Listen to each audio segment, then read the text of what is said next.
There once was a wide-eyed girl with dreams as big as the sky. Barefoot and carefree, she'd laugh, she'd spin, all she did was try. She danced with the wind and let the daylight unfold. She sat beneath the trees while the world turned gold. She'd stare at the blue till it swallowed her whole, lost in her thoughts that fueled her soul, believing no lake's too deep, no mountain too tall. If you dare to begin, you can conquer it all. But the years moved faster, they seemed to unwind. They told her, the dreamers, they all fall behind. Chasing the clouds will lead you astray. So she folded her wings and tucked them away. Her freedom slipped quiet, replaced by a wage, a bird without flight in a self-made cage. The girl who once danced where the wild winds play would clock in and out for the same old day.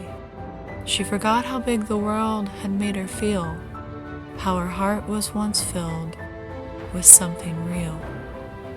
She forgot that the clouds used to whisper her name and settled for safety instead of a flame. But the world hadn't changed. It was still wild and free. She'd only forgotten how vast it could be. For the truth she'd lost was simple and clear. The magic we seek is already here. You don't need permission or fortune or fame, just the courage to try and the will to remain. So don't give up on your passions and dreams. Keep doing the things that make you feel free.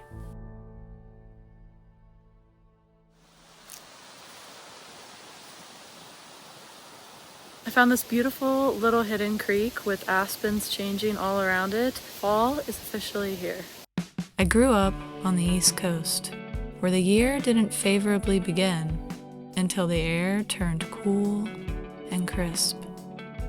Summer was so warm, with humid nights and sticky afternoons that clung to your skin.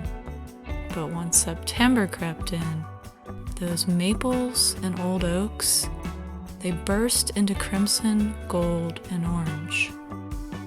Moving west, I've always missed those colors, but there are several spots on the West Coast that get quite beautiful, and this area is one of them. If you're curious where I filmed some of these amazing shots, there's a secret side to Yosemite that most people don't even realize exists.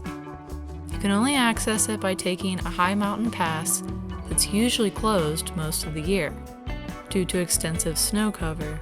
But if you're lucky enough to catch it at just the right times, then you see some of the most amazing views. This pass is actually the highest road pass in the entire state, up at almost 10,000 feet above sea level. It's part of the Sierra Nevada mountain range.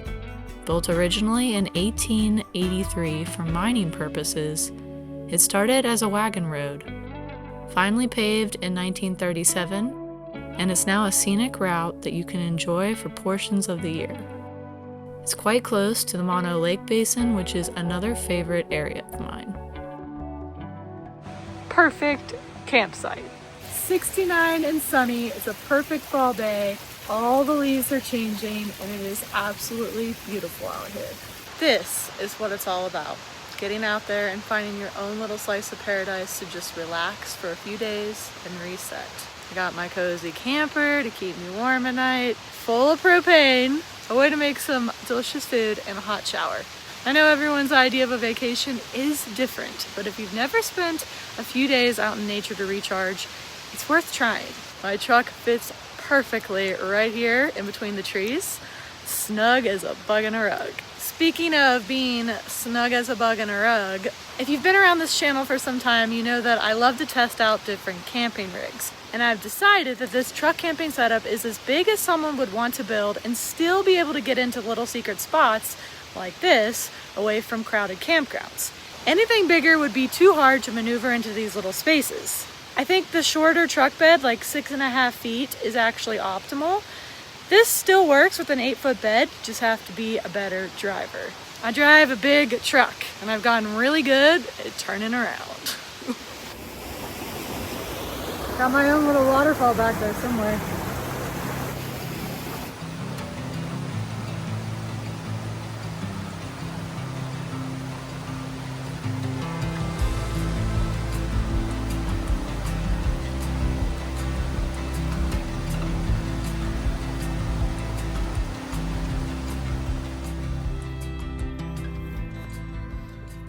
Welcome inside. It might look a little bit different in here, and that's because I'm making you a slow cooker recipe. I recently started, actually, a little spicy cooking show on my Patreon, in case you're interested.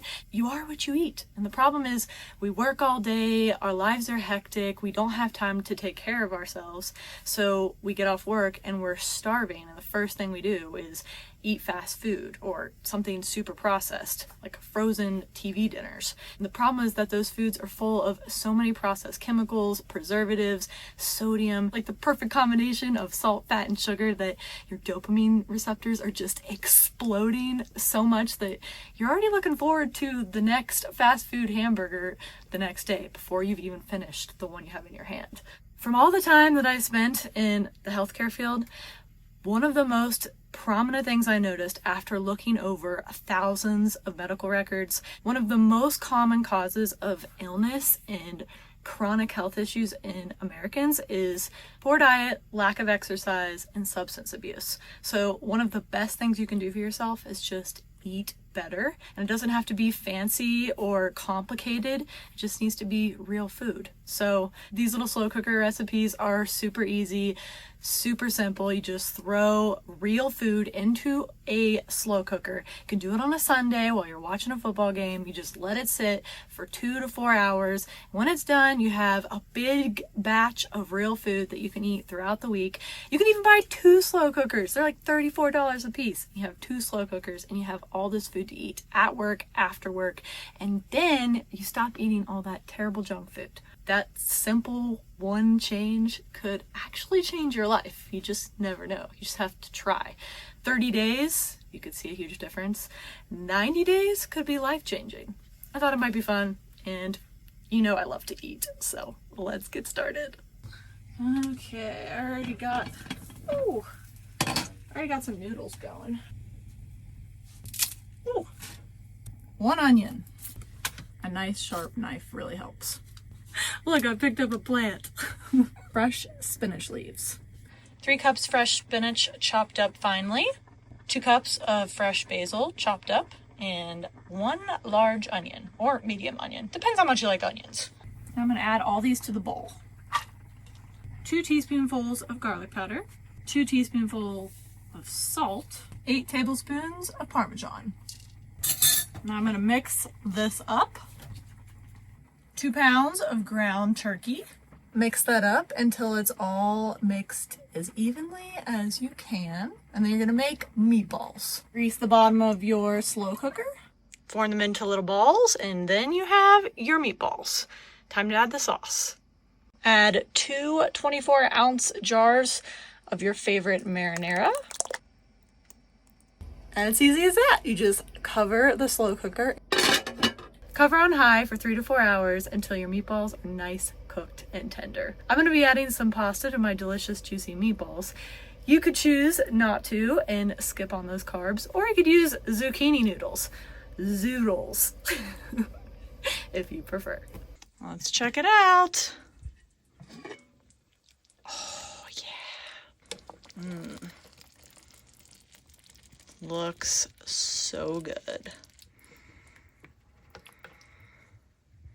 Let's dig in.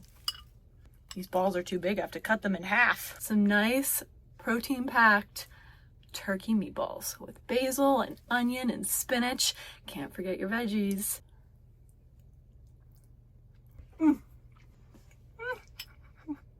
Thanks so much for watching. Make sure you don't miss the next adventure.